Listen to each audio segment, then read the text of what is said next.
kind of announced profitability since July 2016. So it was a very proud moment for me of being part of a team which was involved in converting a loss-making company to a profit-making company. For me, it's about how I can ensure that the transformation is having the least amount of issues from a change management perspective. My NPS scores become better with all of the customers I'm dealing with. This will be my short-term measure of success. I mean, we went to the extent, if I remember very well, about almost a couple of decades earlier.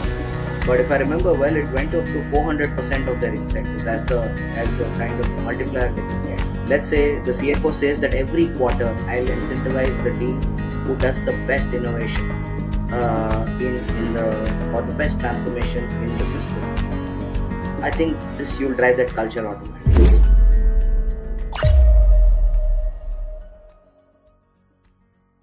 Hi, welcome back to the next episode in COPATALKS, the ultimate CFO podcast brought to you by Bluecopa. Here, we bring you unfiltered access to conversations with veteran finance leaders, covering key milestones and challenges in their journey through stories. One of the topics we at Bluecopa love chatting about is what we are speaking with Nishit today. Nishit Mehta is the head of finance transformation and one of the CFOs within the Flipkart Group, India's e-commerce giant. With exposure to transformation stories as early as 2005 with the management trainee program by Wipro, Nishit has been at the fulcrum of various transformation stories across AB Mauri, Cognizant, Inmobi and now Flipkart Group. Imagine chatting with someone who had front row seats to the evolution of transformation over the past 2 decades. Join me as we chat about Transformation 101, pros and cons and its future. Let's go. Hey Nishit. Welcome to the show. So glad to have you.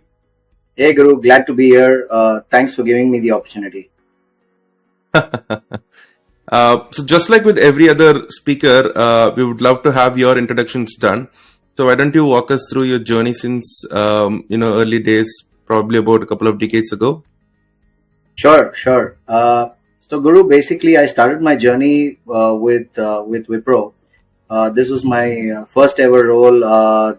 And for Wipro as well, they were introduction of the management training program. They used to call it the cohort program. So as part of the first cohort batch of Wipro, it was structured almost like a B school program where, other than doing your regular work, you also had to do projects and write examinations on different topics. So I think, the kind of foundation I have, and if I look at it in hindsight, I think it's all started there. We didn't do our MBA, but I'm a chartered accountant. But I did a good experience of what a B school journey would be at Wipro. So the 2 rigorous years were about doing your regular work, doing projects at a group level, and also writing examinations on various topics. So topics like how currency evolved, how M&As are to be done. Projects like how do you think Wipro should be structured entity-wide, whether we should have IT and non-IT separately, things like, so these are very interesting topics here, right? I mean, which every finance professional would want to know the journey of. So this was inculcated into the early days. Post Wipro, I moved to a company called AB Mauri. This is a company which is headquartered in London. It's a large conglomerate called the Associated British Foods. Just to give you a perspective, Twinings, the dip tea, which was the first dip tea we've seen in India, is part of the same group. Okay. So this group basically, the business which I was a part of was all around bakery ingredients. So this was yeast, flavors, etc. What I was responsible here was internal controls. So from Wipro, which is a more fp&a business finance heavy role, which I did there.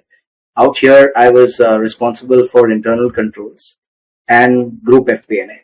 So I went around Southeast Asia, looking at internal controls, looking at how the financials are reported, etc. Because this was about a group which had over 200 odd entities, and they had to consolidate. So So every Yeah. entity had and even within the division I was part of, in Southeast Asia, we had about 7 countries. All 7 countries use different ERPs. So it was all about how do you look at controls within those ERPs, convert them into financial reporting, which is required as per IFRS to be consolidated Yeah. at a group level. So this was the challenge, and working with different cultures: Philippines, Malaysia, Vietnam, Pakistan, Sri Lanka, India. All of these countries were involved, right? So it was a great Right. experience. Uh, Along with tasting all the yummy cakes and bakery products which they used to bake, I was also, getting into the entire, internal controls. This was also when the Anti-Bribery Act was launched, and my additional responsibility then became on implementing the Anti-Bribery Act. Post that, I did a very small stint with Cognizant, very similar role to what I did at Wipro. It was a very short journey there. Then I, joined the interesting world of startups. This was with InMobi first. In InMobi, I started off with fp&a, then moved on to global business finance roles. In the entire journey, it is quite an interesting one because, some of these companies I worked with earlier already had all of these systems set up, right? At InMobi, Hmm. even the employee HRMS file was not done. So one of my activities in addition to what I was doing was every time an employee joins, weekly I used to, take the roster of the employees who have joined in the week and add them into, my file, take the employee number, assign a cost center, etc. All of this manually. And I just started respecting the other companies in terms of the systems, and also the person who have probably developed the system years back, right? Yeah. So the kind of respect for them increased. uh, in addition to doing your regular finance activities, we had to set up working with various teams, be it HR, be it strategy teams, be it tech teams. Basic systems like HRMS, how your software for tracking your ESOPs, etc. All of this. So I think that's where I started thinking about how one can set up systems. I'm not saying everything was successful. There were failures, but you learn from those because you were put in a spot where you had to think about systems. One very good part of that journey was, uh, our CEO took a lot of interest in some of these areas. So one of the things I remember still, while we were setting up HRMS for the entire org, what the CEO said is you structure it in such a way that even 20 years later, the structure should not be disturbed. So the challenge Hmm. given to us was to structure the entire tool in a way that, whether you move from this tool to the other tool, your structure doesn't change. Your company structure Change. doesn't change. So there is a certain methodology which you have to put so that you do not have a change in structure.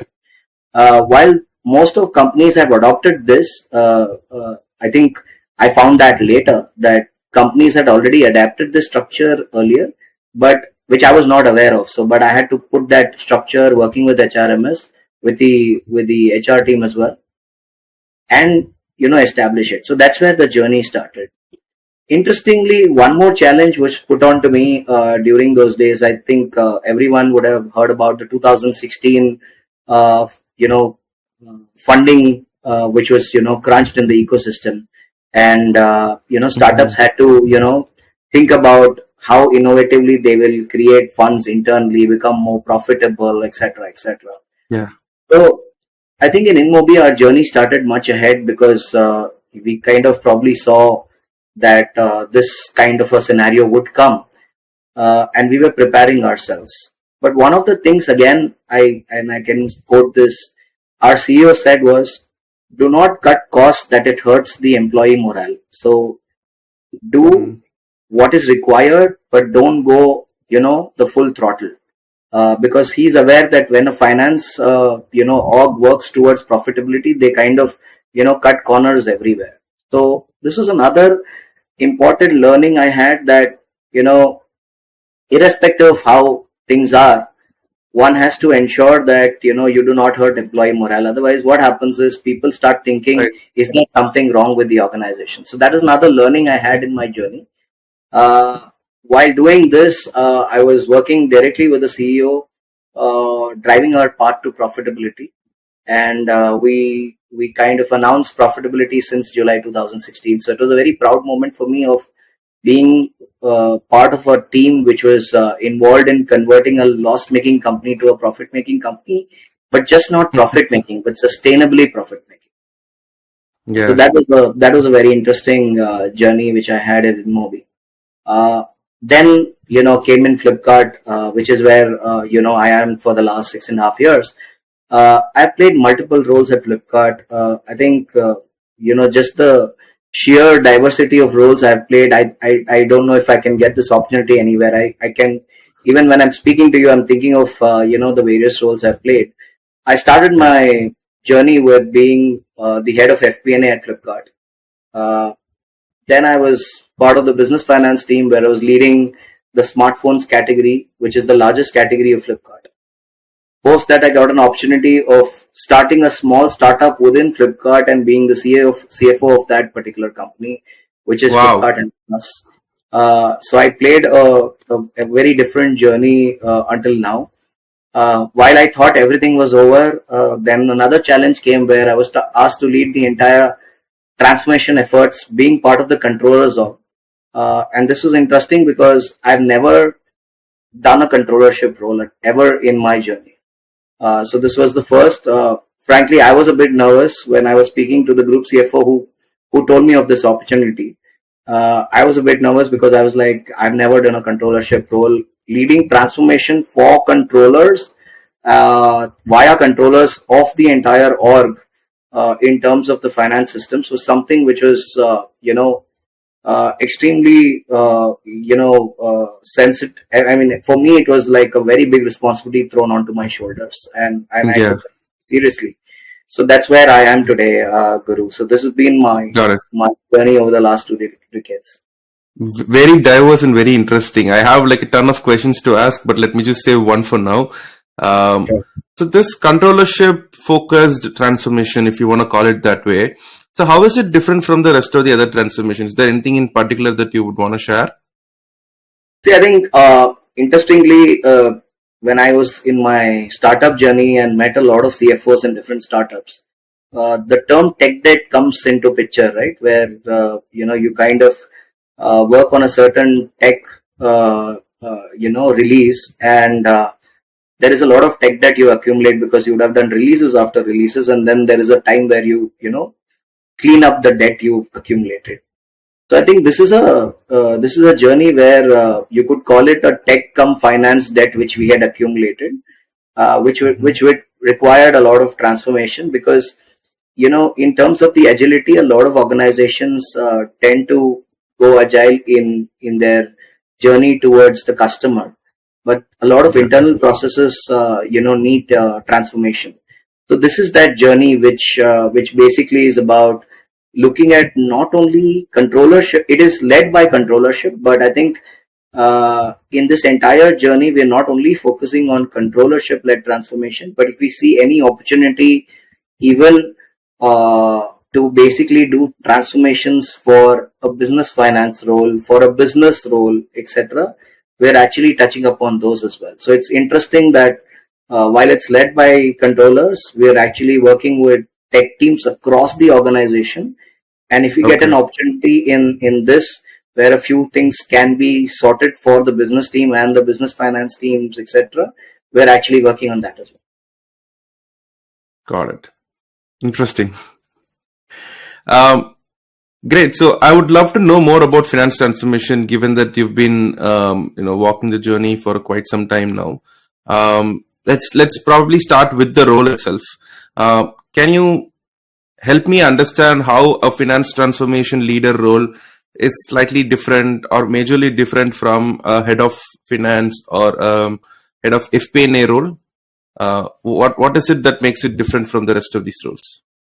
Oh, great question. I think transformation typically, when you say it this way, I think every team does transformation in their own ways. The difference, I think, is in perspectives and in dedication. I think this is a more dedicated role, so I'm able to focus on transformation all through the day. While for the rest of the team members, be it in the FP&A or as a CFO, because I don the hat of CFO as well, it's about giving importance to transformation, automation, etc.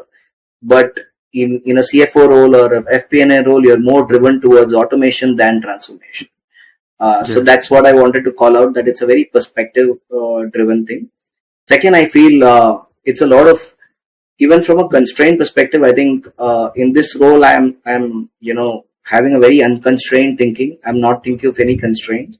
Being in FP&A, being in CFO, I would think this transformation or automation might cost so much, might do this. So currently I'm actually going unconstrained in my thought process, and then putting the constraints later, which are being put on by those teams onto me, and then I'm working according to constraints. So I think today dedication and constraint is one factor where I play a very different role as compared to the roles I played in the past myself of an FP&A as well as a CFO.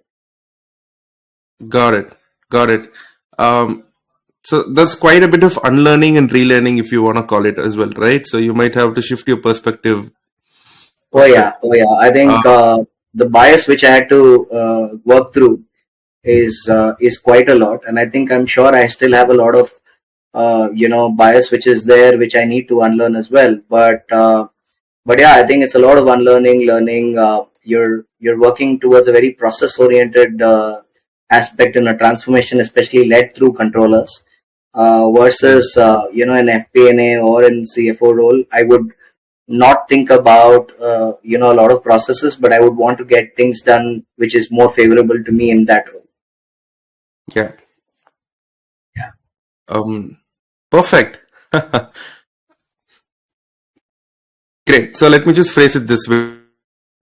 Now you've been doing finance transformation for a while and you've accumulated a few skills. Now let's say tomorrow you want to start a transformation project, a small scale transformation project, and you're looking for someone, right? What is it that you look for in that person, or what gives away, okay, this person is probably ready to lead a finance transformation project?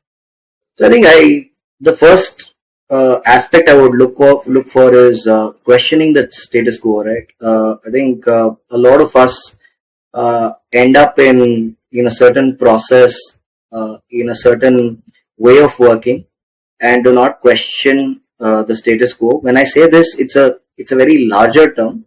It is about questioning the process. It is questioning the controls, because a lot of time what happens is, traditionally people have said that these are the ways controls should be established. We are in the world of AI now. I mean, the controls also have transformed. It's not the way we look at the maker checker as the way we used to look at it in the past. So I think when I say questioning the status quo, I mean everything, right from questioning processes, controls, etc., and setting up a system which is, or at least the thought process of that person should be about how I can think today of what you might need tomorrow. That is what I kind of look at in a person. Got it. Anything from a finance skill? I think if someone is aware of what the business entails and how a process entails, and basic finance skills, I think is there in everybody. I think that person should be able to do this kind of work. Got it. Cool. Let's talk about. Let's probably rewind a bit back and then go back to the tipping point when a finance transformation project gets birth. In what point or in what moment do you think, probably we've accumulated enough tech debt or financial debt for us to kickstart this transformation project? Or when does this idea get executed? So I think it's about, various aspects. It's probably not just one, but I think the tipping point for me, if you ask me, is the time when the customers of the finance team, be it the vendors who are not getting paid on time, be it customers who have problems with the way the invoices are, or they have clarifications required. And I'm saying this in a very generic way. It's not just pertaining to one company, but it's in a very generic way.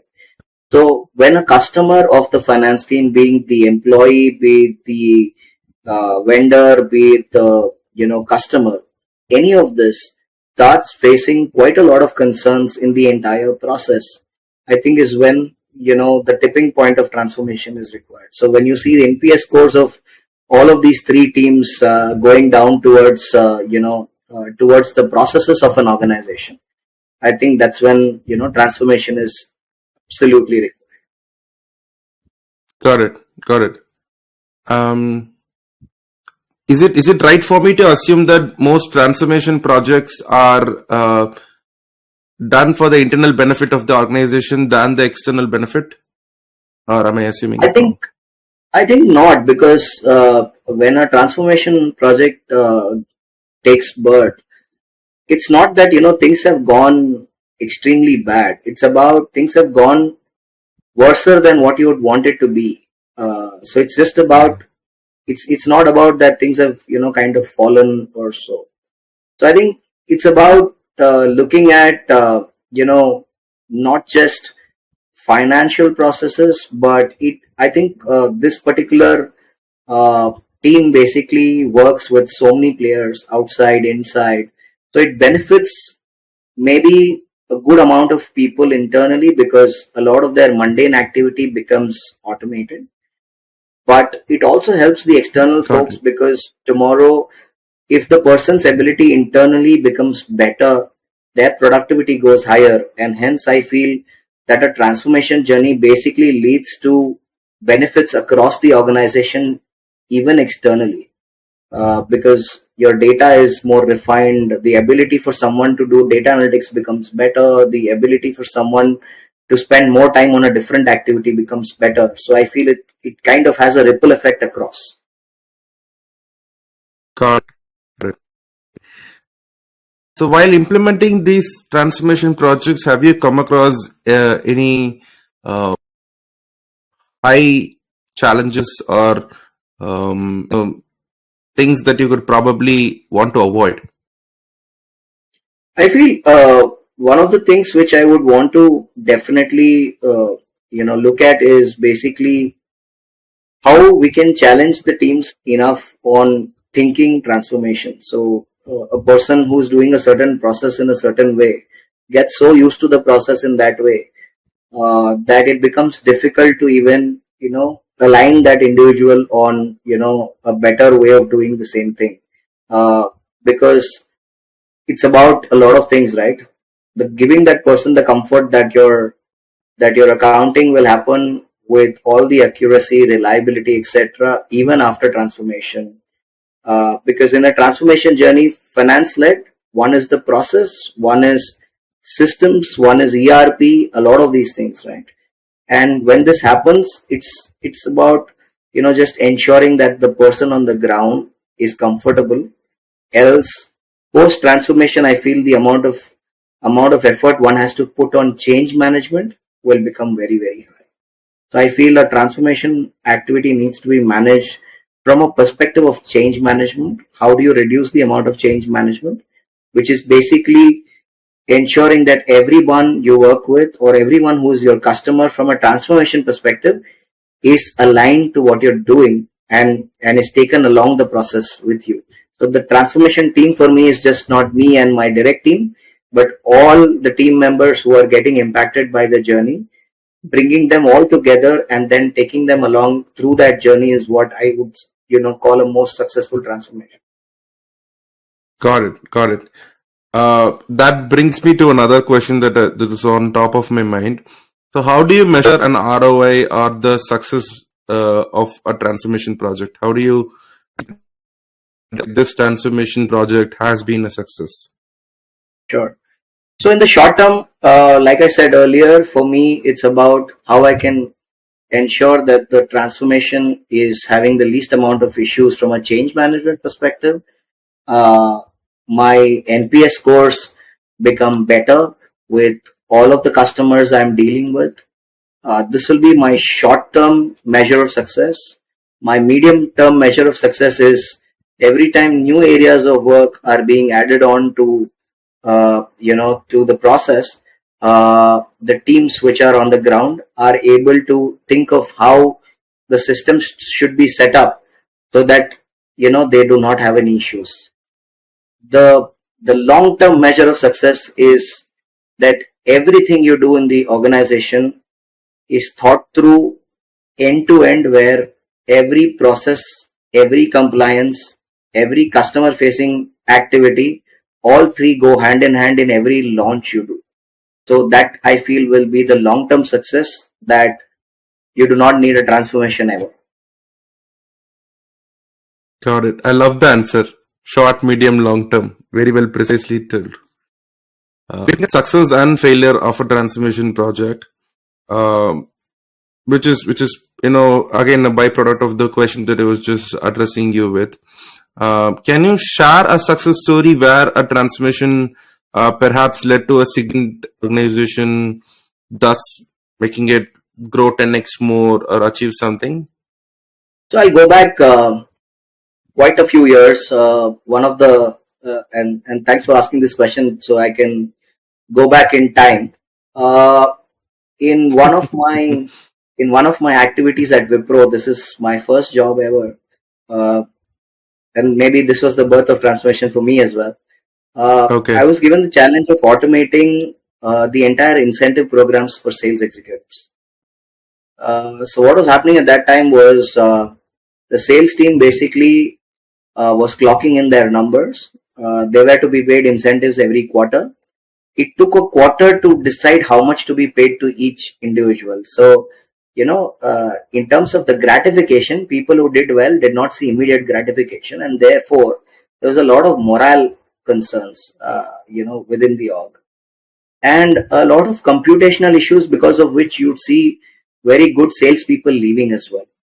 So the entire activity was twofold. One is design a policy from an incentive program perspective, which would reward people for doing better, and ensure that it's automated so that they don't have to wait a quarter or two to get their money. So I think it was a very indirect impact on the business, but once we got it automated, this was a very regional setup, Guru. Just to give you perspective, okay, you had this feet on street at every region who would go and make sales efforts, and they expected returns, because these are guys who do not earn out of their salary but earn out of their incentive, right? Yeah. So it was very important that they are motivated to do better. So we designed an incentive program which basically said that as far as you're able to achieve and go beyond your basic targets, you'll be rewarded exponentially. I mean, we went to the extent, if I remember very well, it's about almost a couple of decades earlier, but if I remember well, it went up to 400% of their incentives as the kind of multiplier they could get. Wow. So the second thing was ensuring our systems, which is SAP, had all the data available so that the computation could happen in an automated manner. So after we launched this program and we launched the automation, I can tell you, I spoke to a few salespeople. They were not, happy, because they did not trust that the systems could give them the data. And when it happened, the first time I think we gave it a month and a half later. The second we gave it a month later, and the third time is when we were able to give it almost live, which is quarter over. In the next payroll, you get your incentive. When that happened, it was a different. Even the 1.5 months itself brought in a lot of motivation, because you crunched the time by half. Yeah. And they saw that the efforts which people have put in will pay off. So they were hopeful. We were able to clock numbers which were one of the best for that point in time. We went back 5 years. I think the growth which we achieved at that point in time was the best when I look at 5-year journey. And this, I think, all started with how a morale of an individual goes better. So it's a very simple transformation, But I'm just trying to say how a simple transformation can indirectly lead to, morale boosting, which can then lead to growth in the organization. Correct, correct. When do you approach it? How do you approach it? And how do you, or why do you approach it? So I feel, my advice would be in two parts. One is for the past, and one is for the future. My advice is to say that, if you have a certain cleanup to be done, ensure you do it, because I feel the kind of gains, while they might be intangible today, you will see it in tangible benefits into the P&L very soon. So cleanup activity is required. Very classic example. Today, let's say you're running a business where you deal with multiple sellers who are all, small time kirana stores, etc. Now, if you settle their money in the right way, you give them visibility of how they've earned their money, how the profits have been accrued, visibility on when the payment will come, and the payment comes on the day where you promise them that it will come. Again, it's about the same thing I spoke earlier. The morale which you will boost for these guys, and these guys will then work multifolds. Working capital is a very important thing for these guys. They rotate, they work on working capital, right? So for them, rotation is very important. Very classic example of how one can just make a small change in efforts in the finance organization to ensure that one of your customers slash sellers on the platform are actually very happy with you, and then they will take the business ahead, because once they trust you that their money is safe, I think it's only then about looking at how they drive business growth. So important is to clean up your past, and also ensure that you motivate and incentivize your teams. And when I say your teams, it doesn't end at finance, but it's finance, business, tech, everyone, to think about how a system should be made in such a way that there is every process, every area taken care of. It's building processes in a way, and you have to incentivize them. I think most of them take these things for granted.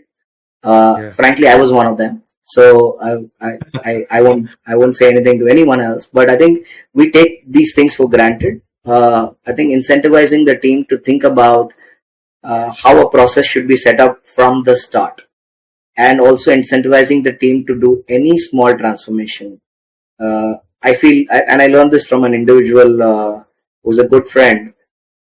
You have to inculcate this as a culture. So let's say the CFO says that every quarter I'll incentivize the team who does the best innovation in the, or the best transformation in the system. I think this, you'll drive that culture automatically. Recognition at a CFO CEO level are key drivers, and people feel that these things will get visibility. So how visibility can be driven for teams, and ensuring that these efforts are not gone wasted, will be very important, from a culture standpoint. So I wanted to drive 3 points: past, future, and culture. These three will be the most critical pillars for driving any transformation journey. What kind of future trends and technologies are you foreseeing in this finance transformation evolution the next 10 years? So I think there's a lot of buzz around Gen AI. I haven't seen much adoption in the finance field, but I think it'll be interesting to explore what Gen AI has to offer in the overall finance transformation, for sure. But I feel some of the areas which which is important for finance, be it system audits which people do, the basic tax reconciliation, account reconciliation. I think this takes a lot of effort, and it's also a lot of pain point. So I feel some of these basic things for sure can be system automated. It's about how the Gen AI is going to help you, because reconciliation is always about looking at what one has done versus what the other has done. It's not just about entries. It's about two people doing the same thing in two different ways. So I feel I feel some of these, the finance ops and audit, which, we're speaking on continuous assurance in the audit field. Some of these areas I feel, in the short term itself should get solved. In the long term, Yeah. I think, a lot of these, you spoke about it as well, about the financial health of the company. A lot of times finance works very closely with business on identifying risk areas, etc. So I think a lot of this, partnership which finance does, I think the key data messages, the kind of, triggers which you usually get by talking to people in a finance role.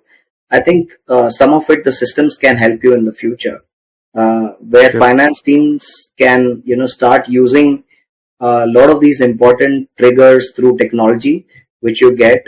Classic example, I'll tell you, when you're negotiating let's say you want to go and negotiate your margins with a certain organization, and a lot of that organization's data is available publicly, right? Most of the organizations you deal with Yep. can be public companies as well. Just a basic thing, if you can ask, and you need an analyst today for doing this, but let's say you can ask Gen AI, let's say what's been the gross margin increase for that company in the last 5 years, and you just check Yep. what's the margin increase which you have got as an organization from that company in the last 5 years, and Yep. and your negotiation has a very valuable input to say that how you've grown versus how I've grown for you, right? Yep. That's one very basic aspect which can be done True. today. So these are just tidbits, but I think it's about playing with technology and seeing how much technology has to offer. Even in the past, there have been a good amount of technological changes. It's about adoption of those, and I think a good amount of, like Yep. you rightly said, the finance team is also evolving with tech savvy CFOs, tech savvy finance teams, etc. And I think this is where finance as an organization is far more adaptive to technological changes than they were in the past. And I feel the next 5-10 years is going to be exploding with the kind of innovation I feel the finance team can bring to the table just by Got it. adoption of these technologies internally. Understood. Understood. So quickly busting a myth, would love to hear your thoughts on when you're purchasing a platform piece of technology, how open are you folks, or when I say you folks, the finance leadership, in terms of purchasing a trendy, futuristic, less adopted piece of technology as opposed to a proven piece of technology? Given that the CFO office is evolving deployments in tech, how is it happening? I'm just curious about what the ground reality is. So I think with more techy folks coming on to the leadership, and it's also being actually, looking to challenge themselves, adapting new technologies. I think people are open for more experimentation than they were earlier. So most of them have, like in the tech, previously, you want to keep some moonshots. So I think the same thing in finance organization as well, where people are open to moonshots. People are to looking at things. Partnering with tech has become very critical. So I think the exposure which finance team today has is far higher than what one had in the past. I come Yep. from a background where I was with the IT companies, so I probably had a good amount of exposure. But if you're in a retail sector, you're in sectors where you hardly get to work with finance. But today, in most of the new age companies, you see tech has become a very important aspect, and with all these buzz happening on technology, evolutions which are happening today in the market, I think more and more people want to adapt technology to make their life better, and also be able to do more than what they're able to do today. uh, so I Got feel it. that that the teams are more open today than they were earlier, and I think more inquisitive as well. Got it. Got it. I think that answers the question, Nishit. Uh, Following up with another question, how are such platform decisions made? Especially, let's say, with respect to a Gen A or a AI focused purchase, right? Is it more top down? Does the leadership think that AI technology might benefit the team and everything, or is it more bottoms up where they see, okay, there's a lot of people using this in a free version, or they're trying to use some version of it, and then okay, no, I think we should probably get it across the board. So I think it's a twofold aspect. One is some tools are already being used which have evolved AI into them. A classic example is a lot of these reporting tools today have adapted Power BI into their Yeah. systems. So those areas I think are very local decisions where teams take the respective decisions for those tools, because one, they are not very expensive, and second, they are already using them, and you just need to add a feature to them so that you can explore the AI features of that technology. But for the larger purchases where you're talking about putting an entire system into place, I think that's a more org driven decision making. But I think smaller decisions for things which are not that expensive, I think, are being made at a local level. Got it. Got it. Great. One last question, going to be a very controversial one. So, Go ahead. what, what do you think, or when do you think finance transformation will suddenly cease to exist? What do you think is the point when you will say, okay, there's no more finance transformation needed? I I mean, to have a humorous answer, when business shut down, transformation is not required. Uh, but on a more serious note, I don't think I mean, like I said, transformation is not the way we say it. I think there is a lot of transformation happening at every team, every employee level, and I think that will always remain to happen. Every time we have a technology disruption which happens, uh, the classic example is where people are moving from their physical infrastructure to Yeah. transformation.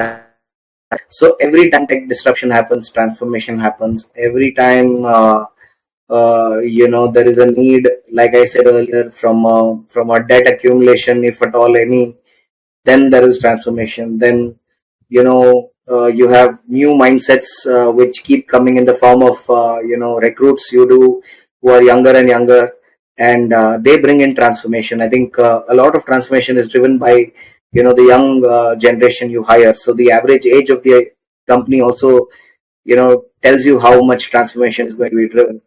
So Wow. I Okay. think that is going to end ever. Got it. Got it. No, I think that's a very well put and a safe answer to this controversial question. So as long as there's tech evolution happening, but I think it holds true. As long as there's a technology getting developed on us being better version of ourselves, doing better version of our jobs, transformation does have a need to exist. We still have a gap to bridge the gap. Very well said. Thanks, Guru. Thank you.